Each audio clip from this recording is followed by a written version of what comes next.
The sun was just beginning to set, painting the sky with shades of red and orange. In the distance, birds flew across the horizon, unaware of the strange object hidden deep within the forest. This was not an ordinary evening, and Eli Carter was not on an ordinary walk. Eli, a quiet man in his 30s, used to be a soldier. Now he lived alone, fixing old machines and selling scrap tech to make a living. He had seen too much war, too many lies. All he wanted was peace and silence, but silence is a fragile thing, and that evening, it shattered with a soft but strange sound, a low hum, like a machine dying, or maybe breathing. He stopped walking, turned his head. The sound was coming from the east side of the woods, a place no one ever visited. Even the animals stayed away from that part. Curiosity pushed Eli forward. He moved through the thick trees, stepping over roots and broken branches. The sound grew louder, more rhythmic, like a heartbeat, slow and fading. And then he saw it. Half buried under leaves and mud was something metallic. It looked like a small spaceship. No bigger than a car, but badly damaged. Smoke was rising from its back, and its surface glowed faint blue under the dirt. Eli's heart started to race. This was not military tech, and not from Earth. He moved closer, cautiously. There was a broken window on one side, cracked but not fully shattered. Inside, he saw her, a girl, or at least something that looked like a girl. She was lying still, her skin pale with a strange shimmer, like moonlight on water. Blue blood trickled from her forehead, running down her cheek. Her eyes were closed, and her breathing was weak. She didn't look older than 20, but there was something ancient in her face, something beyond human. Her arms were covered in glowing lines, like living tattoos that moved with every breath. Eli reached out, placing his hand on the glass. Her eyes opened slowly, glowing softly like stars trapped in her gaze. She looked straight at him and whispered something. "Help. They're coming." Before he could ask anything, her head dropped, unconscious again. Suddenly, the woods lit up with a red flash. A beam scanned across the trees, sweeping the ground like a searchlight. Eli ducked down and hid behind the wreck. His military training kicked in. He heard footsteps, not human ones. They were too heavy, too sharp, metal pressing against the earth. Something robotic, something hunting. He peeked around the wreckage and saw them, two tall figures, covered in black armor with red lights moving across their helmets. They didn't speak, but scanned the area like machines. One of them pointed toward the crash site, and the other nodded. They were closing in. Eli turned back to the girl. She was breathing, but barely. If he left her, they would find her and kill her. Or worse, take her. He had seconds to decide. Eli cursed under his breath. This wasn't his fight. This wasn't his world. But something in her voice, in her eyes, made him stay. He pulled open the pod door, lifted her carefully. She was light, too light, like her body was made of something thinner than bone. As he carried her in his arms, her hand moved and touched his chest. "You're not like the others," she whispered again, then went still. He ran, holding her tight, staying low, moving through the forest like a shadow. The hunters behind him heard something and gave chase. Red lights flashed through the darkness, searching for them. Eli's old instincts came alive. He knew how to hide, how to move unseen. He made his way through an old dry riverbed and crawled under the roots of a fallen tree. He stayed there, silent, not even breathing. The lights passed by. The hunters didn't find them, not yet. After a long moment, Eli stood and kept moving. He reached his truck, hidden under camo sheets, and placed her gently in the back seat. She was cold now, her pulse almost gone, but she was alive, and he had made a choice. He was going to save her, even if it meant fighting an enemy he didn't understand. Because sometimes, one decision changes everything. And tonight, Eli Carter had made that decision. He turned the key, and the truck roared to life. As he drove into the night, the alien girl sleeping beside him, the stars above seemed to burn a little brighter. Something had begun, and there was no turning back. Asterisk, the rain came without warning. pouring from the sky like the heavens themselves were mourning something lost. Thunder rolled across the hills as Eli drove his truck through empty roads. His knuckles white on the steering wheel. Beside him, the alien girl Sira lay wrapped in an old army blanket, barely breathing, her glowing veins flickering like a dying signal. He had no idea what she was, or who was chasing her. But deep inside, he knew this wasn't just an accident. This wasn't random. This girl had crashed on Earth for a reason, and she had chosen him. Eli reached the outskirts of town and turned off the main road. He drove behind a scrapyard, through a rusted gate, and into a hidden bunker he once used to hide from the world. Now it was her only hope. Inside, the lights flickered on, barely working, but enough to see. Old tools, broken drones, and a dusty medical kit sat on the shelves. He laid her gently on the metal table, her breathing faint and shallow. Her skin was burning cold, her body trembling slightly. He opened the kit and searched for anything useful: bandages, disinfectants, something, anything. But this was not a human body. Human medicine wouldn't be enough. Then her eyes opened, glowing faintly. She tried to speak, but her throat was dry, her lips cracked. Eli brought water to her mouth, and she drank slowly, each sip giving her strength. "Where am I?" she asked, voice soft and distant. "Safe," Eli said. "For now." She tried to sit up but winced in pain, her hand grabbing the side of the table. Lines of light pulsed down her arms, blue and white like energy veins. "My name is Sira," she said after a pause. "I'm not here to harm you, I figured," Eli replied. "But someone else is." Sira nodded, her eyes darkening. "They're not from my world," she whispered. "They were made here." "What do you mean?" Eli asked. "There was a deal, a secret pact, between my people and someone on Earth," she said, voice shaky. "We came in peace, to share knowledge, protect both worlds. But they betrayed us." Eli took a step back, trying to process her words. "Who betrayed you?" "A company, a group," she said. "They wanted more power than we could give. They stole our technology, twisted it, turned it into weapons. Now they want to wipe us out and reshape your world with what they built." "Why come to me?" Eli asked. "I'm nobody." Sira looked at him, eyes soft but focused. "You were part of their plan once," she said, "but something inside you resisted. You don't remember because they erased it, buried your past like they buried the truth." Eli felt a chill run down his spine. He had always felt gaps in his memory, moments that didn't make sense, dreams of strange places, voices, calling his name in languages he never learned. But he thought it was just PTSD, just leftover trauma from the war. It wasn't. Sira's body suddenly tensed, her skin glowing brighter for a moment. Her energy was unstable. "The crash damaged my core," she said. "If it fails, I die." "What do you need?" Eli asked. "There's a power unit, stolen during the betrayal," she replied. "They've hidden it in a black market lab called Neurodyne. I need that unit to survive, and you're the only one who can get it." Eli looked at her, confused but determined. "You expect me to walk into some secret lab and steal alien tech? You're more than you know." "Eli," she whispered, "you were made for this." He didn't know what she meant, but in that moment, he felt something he hadn't felt in years: purpose. A storm raged outside, but inside the bunker, two lives were now connected: a dying alien girl with a secret, and a forgotten soldier with a past even he didn't understand. What started as a rescue was now a mission, and the deeper he went, the more he'd uncover about Sira, about the ones hunting her, and about himself, because the truth wasn't just out there, it was inside him, waiting to rise. The city looked normal from a distance. Cars moved along cracked roads, neon signs flickered. People walked with tired eyes and fake smiles. But deep under that illusion, something rotten lived.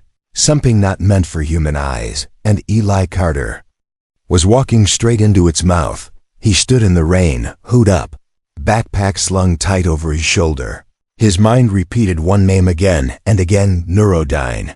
He had heard the rumors back when he was still in the army. A biotech company that worked with governments, whispers of secret projects, black site labs, and people who disappeared after asking the wrong questions. But now he had a reason to go inside. Sira, she was getting weaker, her light fading every hour. If he didn't bring back the power core, she would die. He couldn't let that happen. Not just because she trusted him, but because she believed in him. Even when he didn't believe in himself, Eli walked into the heart of the old industrial district where broken buildings leaned like tired giants. Beneath one of them was a nightclub, loud music, dark lights, but behind its back wall hid something else.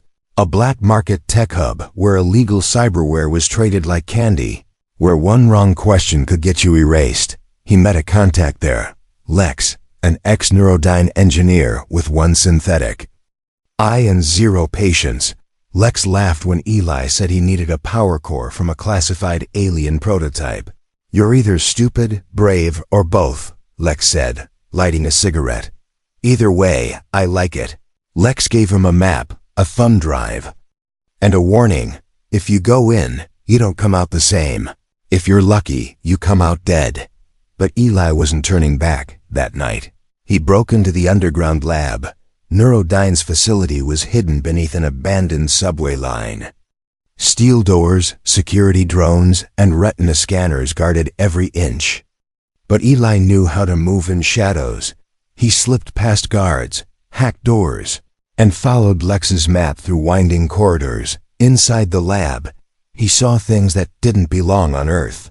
Alien weapons frozen in glass, strange biological samples floating in tanks, and creatures that looked half human, half machine. He reached the energy vault where the core was kept, glowing like a heart made of stars.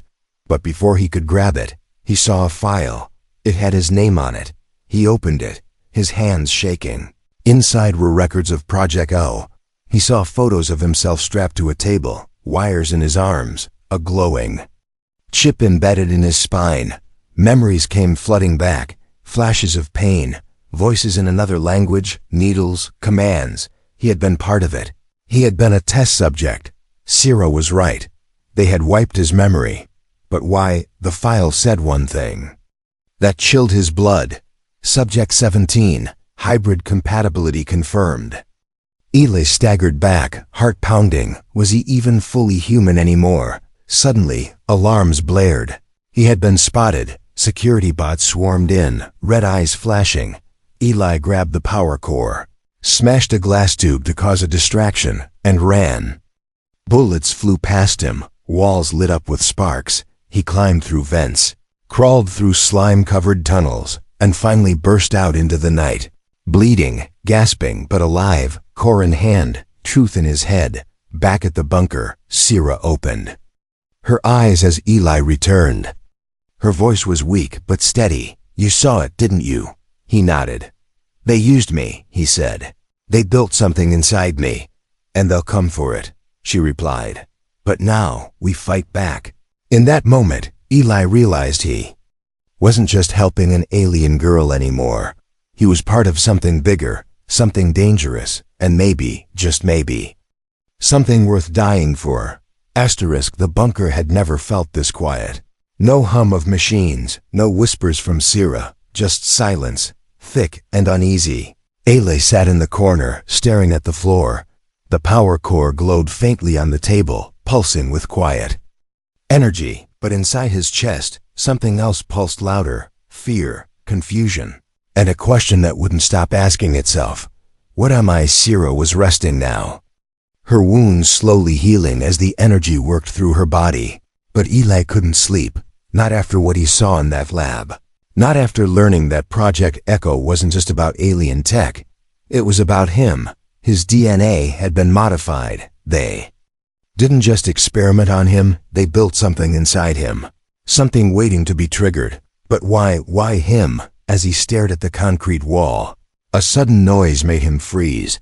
A soft knock once, twice, then silence.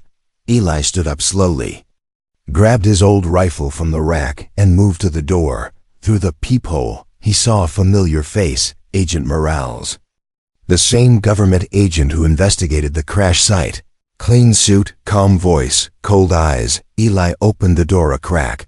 "What do you want?" "We need to talk," Morales said. "Off the record." Eli let him in, but kept the rifle close. Morales walked slowly, eyes scanning the room, lingering a second too long on Sierra's unconscious form. "She's one of them," Morales said softly. "And so are you." Eli didn't respond. Morales turned to face him, his expression unreadable. "You think this is about aliens," Morales said. "It's not. It's about survival. Your people made a mistake," he continued. "They gave us power. And we used it the way humans always do to stay on top." Eli stepped back. "You betrayed them." Morales smiled. "We evolved," he said. "Not everyone can handle what we've become." And then his eyes shifted just for a second. Black, bottomless and human. Eli raised the rifle. "What are you?" Morales didn't flinch. "I'm the future," he said. "And you're either with us or you're a threat." Eli fired. The bullet hit. But Morales didn't fall. His skin shimmered, glitched like a bad video feed. Then he vanished into thin air, a hologram. Suddenly, lights in the bunker flickered. Warning alarms began to beep. Sierra opened her eyes, panicked. "They found us," she whispered. "They're already inside." Eli ran to the security monitors. The cameras showed dark shapes moving outside. Too fast, too silent. Not soldiers, not drones. Something else, the hybrids. "They're not just out there," Sierra said, struggling to stand. "They've been among your people for years, disguised. Watching, waiting." Eli's mind raced. How many were there? How many leaders? Officers, neighbors, friends were no longer fully human. Sierra grabbed his arm. "There's a safe zone," she said. "Old rebel hideout from the First Alliance. They won't reach us there." Eli helped her up. They gathered what they could, tools, weapons, the core. Before leaving, Eli looked around the bunker one last time. The place that once gave him peace was now a trap. It would never be safe again. As they slipped into the night, chased by shadows. In human skin, Eli realized the worst part of all. The war hadn't started. It had already begun. And Earth didn't even know it was losing. The sky was red, not with fire, but memory. Eli stood in a place that didn't exist. Metal towers rose from a silver ocean, and the stars above blinked like eyes watching from another world. In front of him stood a little boy, staring back. The boy had Eli's eyes. His scars, but not his fear. "You're not broken," the boy said. "You're waking up." Then the world shattered. Eli gasped, eyes snapping open. He was lying on a dusty floor, back against a cave wall. Rain dripped from the cracks above. And Sierra sat across from him, eyes glowing softly. "You blacked out," she said. "But something changed while you were under." He sat up, breathing hard. Something felt different. His skin tingled. His muscles felt wired like power was pulsing beneath the surface. Sierra moved closer, holding a thin device. She pressed it to his wrist, and the screen lit up with strange symbols. "You've activated," she whispered. "The echo signal is inside you now." Eli stared at the glowing patterns on his skin, faint lines that weren't there before. They shimmered like data written in light. "What does that mean?" "It means you're not just human anymore," she said. "You're something new." He stood up, stumbled slightly, but caught himself. Memories came in flashes, like puzzle pieces falling from the sky. A lab, a woman's voice saying his name. Pain, and then silence. They had done something to him. Not just erased his past, they rewrote it. Sierra placed a small chip into the side of the core and held it out to him. "This is your data," she said. "Your real history." He hesitated, then touched it. In that moment, everything changed. His vision blurred, then sharpened. His ears heard sounds outside, the cave birds flying, trees creaking, even a drone buzzing miles away. His heart slowed, his mind cleared, and in that silence, he heard something else. A second heartbeat inside himself, mechanical but alive. "I was supposed to be a weapon," he said, voice quiet. They built me for war. Yes, Sira said. But you chose something else. Eli looked at her. If I have all this power, why can't I remember who I really was? Sira stepped forward, touched his shoulder. Because memory isn't what makes you human, she said. Choice does. Suddenly, the cave shook. The ground rumbled beneath them, and a sharp sound rang through the air, metal against stone. They rushed to the entrance and saw a small drone hovering outside, blinking red. It scanned the cave and flew off. They found us again, Eli said. We need to move, Sira replied. But now you're ready. Eli grabbed the gear, his mind sharper than it had ever been. No more fear, no more confusion. Something inside him had woken up, not just memory, purpose. They stepped out into the rain, the mountains behind them fading into mist. Sira looked at him one last time before they moved. There's still one more truth you haven't seen, she said. And it will change everything. Eli didn't answer. He just nodded. Whatever he was before no longer mattered, because now he was becoming what he was meant to be, and nothing could stop that. Asterisk. The world was quiet before the fall. Eli stood on the edge of a broken freeway, looking down at the city below. From this height, it almost looked normal. Cars moved, lights blinked, life continued. But he knew what lived beneath the surface. He knew what waited inside the glass towers. Behind steel doors and smiling faces, Neurodyne. A name dressed in science, powered by secrets, and now it held the final pieces of everything of Sira's mission. Of Project Echo, of Eli's own stolen past. Sira stood beside him, cloak over her shoulders. Her glow dimmed to hide from scanners. She looked calm, but her voice was sharp. If we go in, we don't come out the same. I don't want to come out the same, Eli said. I want the truth. They climbed down through an old maintenance tunnel built for trains, now used by ghosts. Water dripped from above. Cables hung like vines, and graffiti whispered warnings no one ever listened to. Sira led the way, her hand glowing just enough to light the path. They reached a sealed hatch, rusted but locked with a scanner. She pressed her hand against it, and it opened with a hiss. Inside was a world not meant for human eyes, the hidden floor beneath Neurodyne HQ. Black walls, endless halls, and machines that blinked like they were alive. This was where the hybrids were made, and where something far worse was being prepared. Sira guided him through the dark, avoiding cameras and silent guards with silver eyes. Eli could feel the echo inside him humming louder with every step. It was like the place itself was calling him home. They found a data core room, shielded. Behind layers of glass and code, Sira hacked the system, and the screens lit up with blue light. Files appeared, names, test subjects, memory logs. And in the center of it all, a video file marked Echo Prime Subject 17. Eli played it. He saw himself younger, restrained, confused. A woman stood over him, Dr. Kale, Neurodyne's founder. He has the perfect balance, she said. Human instinct, alien adaptability, emotional depth. He is not just a weapon. He is the future. The screen flickered. And suddenly another face appeared, Agent Morales, not in a suit, but in a lab coat. He was part of it from the beginning. He wasn't just a hybrid. He was the one who activated the first wave. Eli stepped back, heart pounding. I wasn't just a test, he whispered. I was the blueprint. Before they could react, alarms screamed through the halls. Sira turned, eyes glowing. They're here. Doors slammed shut. Red lights bathed the corridors from every corner. Hybrids began to move, men and women with empty eyes, half-human bodies, and weapons fused into their arms. Eli raised his hand, and something inside him clicked. A shock wave of light blasted from his palm, knocking the first wave back. He didn't know how he did it, but it felt like he was built for it. Sira ran beside him, guiding them toward the main reactor, the heart of Project Echo. Destroy the core, she shouted, and their signal dies.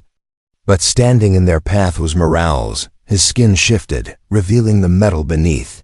You were meant to lead them, Eli. he said. Not fight them. I make my own choices now, Eli replied. The two forces clashed light against metal, human against machine, and in the middle of it all, Eli began to rise, not just as a fighter, but as something more, something that could end what others started, or become what they feared most. The world didn't end with an explosion, it ended in silence. Eli stood in the reactor chamber, smoke curling around him like ghosts. His body ached, his clothes torn, but his heart was heavier than any wound. Across the room, Sierra lay on the ground, her glow fading, her breath uneven. The battle was over, but the war was not. He looked at the console in front of him. The echo core pulsed like a living heart. One command away from rewriting everything. He could wipe the hybrid signal from the Earth, shut down their control, save billions. But the price was steep. Sierra's energy was bonded to the core now. If he activated it, it would burn through her. She wouldn't survive. He turned to her, eyes stinging. You didn't tell me it would kill you. She smiled weakly. It had to be your choice. Eli sank to his knees beside her. You saved me, he said. You made me more than I was. You already were, she whispered. I just reminded you. Above them, the screen began to blink red. A voice echoed through the chamber. Final command ready. Execute echo. Purge. Eli looked back at the console. His hand hovered over the trigger. One press, and he could end the nightmare, free the hybrids, save the Earth. But lose her. Sierra reached up, placing her hand over his. This is what I came for, she said, not to escape, but to give you a future. Eli closed his eyes, felt the weight of the moment press into his chest. He didn't want to be a weapon, but he didn't want to lose her either. He opened his eyes, filled with tears and fire, and made the final choice. Pressed the button. The core exploded in light. A wave of energy spread across the world, through satellites, servers, signals. The hybrid control system collapsed. All over the globe, people woke up, some in labs, some in streets, no longer machines, but human again. The war was over. But Eli couldn't hear the victory. He ran to Sierra as her light flickered. She smiled. Now your world can begin again, she said. And maybe mine too. Her body faded into light, not breaking, but becoming something else. Energy, memory, hope. Eli fell to the floor, empty but alive, and for the first time, truly awake. Weeks passed. The world slowly rebuilt. People spoke of a system failure, of strange dreams. But no one remembered the hybrids, no one but Eli. He disappeared from the public eye. No interviews, no medals. He had seen too much to celebrate. But in a small garage outside the city, he worked quietly on something new. A frame, a shell, a second chance. And inside a core powered by memory, a single spark remained. A voice once lost, now whispering again, Eli.